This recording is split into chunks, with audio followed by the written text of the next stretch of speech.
In April, I visited Tengchong, Yunnan, and once again experienced a slow pace of life. Waking up to birdsong in the morning, basking sunlight at noon, and falling asleep to the tranquility of the forest at night. Each day was blissfully uneventful. I ate when hungry, slept when tired, and felt utterly content. There's a German word, Fernweh. When I first encountered it in my 20s, I pondered, how could someone ache for distant places?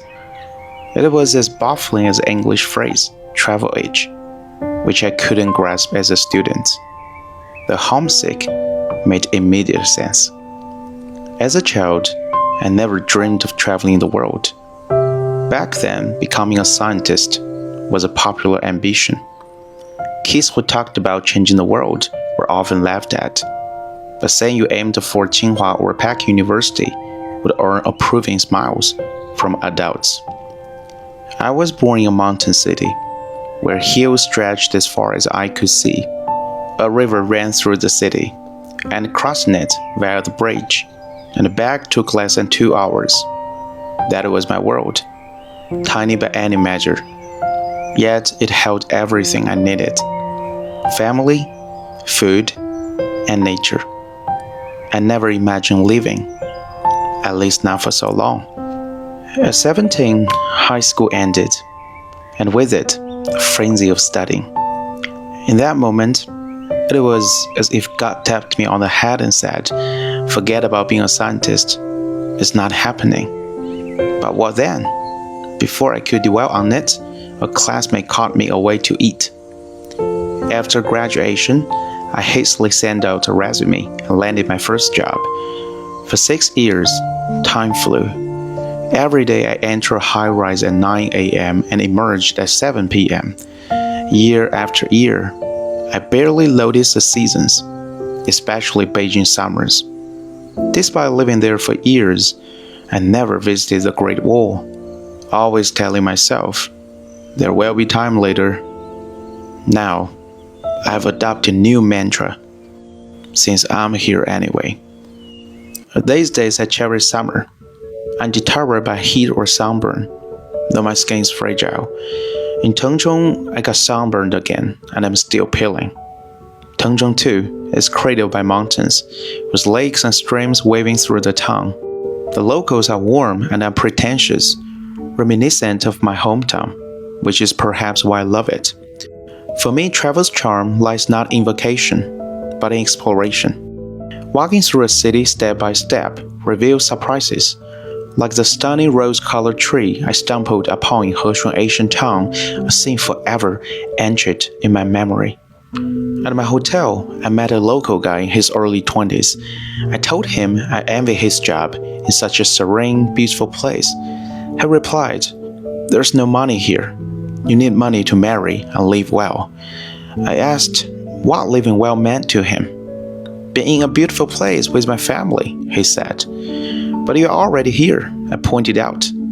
We shared a laugh and moved on. I used to obsess over travel plans, but this time I went spontaneously. Many restaurants and sites were last-minute discoveries. My favorite, Beihai Wetland, was a detour suggested by a taxi driver, who later admitted the longer ride earned him more. Tengchong's downtown isn't special, he added. You can buy souvenirs anywhere, but nature, every bit of it, is unique. Thus began my first rafting adventure, thanks to that driver.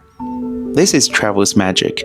No plans, endless surprises, and lingering wonder. In college, I like train journeys, always striking up conversations with fellow passengers. Trapped in a carriage, our words carried us to faraway places. Once during a 24-hour trip to Qingdao for National Day in 2010, I saw people sleeping on the floor. Unthinkable to me then.